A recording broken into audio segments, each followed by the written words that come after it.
Hello दोस्तों, मेरे channel भजन रसधारा में आप सभी को स्वागत है।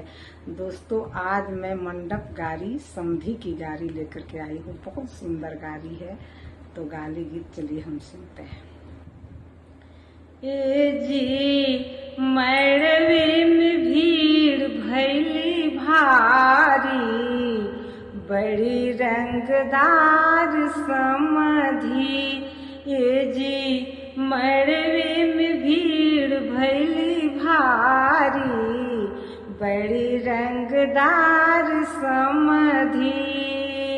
अरे माड़ो के खुलाई समधी मांगे समधिनिया हो, माड़ो के खुलाई समधी मांगे समधिनिया हो। ए जी लोग हंसेला ठठाई, बड़ा रंगदार समधी। ए जी मड़वे में भीड़ भइल भारी, बड़ी रंगदार समधी। गइयो न ले ले बछरुओ न ले ले हो, गइयो न ले ले समधी भैंसियो न ले ले हो।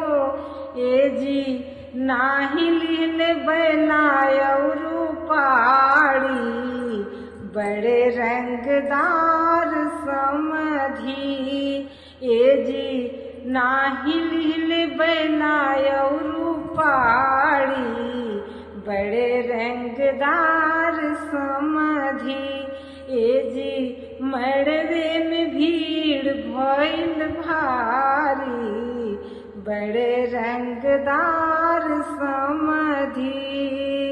अरे घाघरा न ले ले समधी प्रार्थना ले ले हो, घाघरा न ले ले समधी प्रार्थना ले ले हो। अरे नाही ले लोटायरु थाली, बड़े रंगदार समधी। ए जी नाही लीले लोटायरु थाली, बड़े रंगदार समधी। धोतियो न ले ले समधी कुरु तो न ले ले हो, धोतियो न ले ले समधी कुरु तो न ले ले हो। ए जी नाही लीले, ए जी नाही लीले गमछायरु साड़ी, बड़े रंगदार समधी। ए जी नाही लीले गमछायरु साड़ी, बड़े रंगदार समधी। ए जी मड़वे में भीड़ भइल भारी, बड़े रंगदार समधी।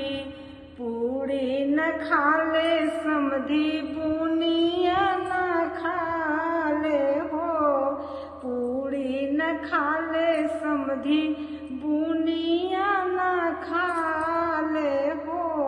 ए जी नाही खाले और तरकारी, बड़े रंगदार समधी।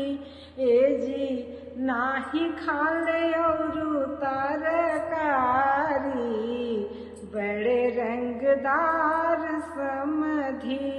ए जी मड़वे में भीड़ भइल भारी, बड़ी रंगदार समधी, बड़ी रंगदार समधी। कैसा लगा दोस्तों समधी गीत? अगर आप लोगों को थोड़ा सा भी अच्छा लगा हो तो कमेंट बॉक्स में अपना राय जरूर लिखिएगा, और चैनल को सब्सक्राइब नहीं किए हैं तो एक बार जरूर कीजिएगा, कि जो भी डालूंगी आप लोग के पास सबसे पहले पहुंचेगा। फिर मिलते हैं कोई अच्छे से अच्छे भजन के साथ, तब तक के लिए नमस्कार।